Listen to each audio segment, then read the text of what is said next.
Easy എന്ന ബ്രാൻഡിനെ പറ്റി അതിന്റെ സ്കോപ്പിനെ പറ്റിയാണ് നമ്മൾ ഈ വീഡിയോ ഡിസ്കസ് ചെയ്യാൻ പോകുന്നത്. The rise of new technology. 5G, 6G technology develop ആകുന്നു. കമ്മ്യൂണിക്കേഷൻ ഒരു മാസീവ് ഡിമാൻഡ് ആണ്.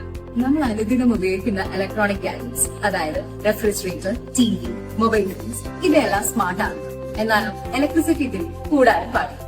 ഇതിനായിട്ടുള്ള hardware components, IC chips, resistors, capacitor ഇതെല്ലാം കൈകാര്യം ചെയ്യുന്നു ഈസിയുടെ VLSI ഡിസൈൻ ടെക്നോളജിയുടെ കീഴിലാണ്. അതെന്നൊരു മാസീവ് മൂവ് ആണ് സൃഷ്ടിച്ചത്.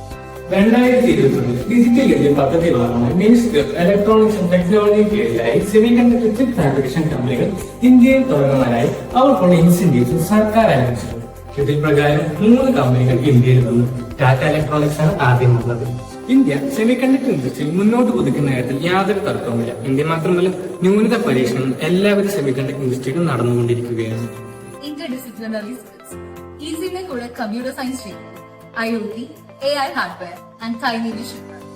ഈസിയുടെ കൂടെ മെക്കാനിക്കൽ ചെയ്യുന്നു, മെക്കട്രോണിക്സ് ആൻഡ് റോബോട്ടിക്സ്. ഈസിയുടെ കൂടെ മെഡിക്കൽ സയൻസ് ചെയ്യുന്നു, ബയോമെഡിക്കൽ ചെയ്യുന്നു. അങ്ങനെ ഒരു ശരാശരി ഈസി പഠിക്കുന്ന വിദ്യാർത്ഥിക്ക് നിരവധി തൊഴിലവസരങ്ങളാണ് ലഭിക്കുന്നത്.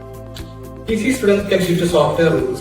ഈസി വിദ്യാർത്ഥികൾ അവരുടെ സോഫ്റ്റ് സ്കിൽ ഡെവലപ്പ് ചെയ്യണമെങ്കിൽ എല്ലാ സോഫ്റ്റ്വെയർ മേഖലയിലും ഹാർഡ്വെയർ മേഖലകളെ പോലെ തന്നെ ജോലി സാധ്യത അതുല്യമാണ്. സെമികണ്ടക്ടർ ചിപ്പ് നിർമ്മാണ മേഖലയിൽ വിപ്ലവത്തിന്റെ ഭാഗമായി ഈ വർഷം ആസാമിൽ ഒരു ചിപ്പ് നിർമ്മിച്ചുകൊണ്ട് ഇന്ത്യ ഇലക്ട്രോണിക്സ് മേഖലയിൽ ജോലി സാധ്യതയിൽ ഒരു ജാലകമാണ് നമ്മുടെ മുന്നിൽ തുറന്നു നിൽക്കുന്നത്. AI, 5G, 6G technology, IoT, robotics, embedded circuit തുടങ്ങിയ എല്ലാ ഫീൽഡുകളും അഡ്വാൻസ് ചെയ്തുകൊണ്ടിരിക്കുന്ന ഈ കാലഘട്ടം ഇനി വരാൻ പോകുന്നത് ഈസിയുടെ കാലമാണ് എന്നതിന്റെ വെളിപ്പെടുത്തുന്നു. കൂടുതൽ ഡീറ്റെയിൽസിനായി കോൺടാക്ട്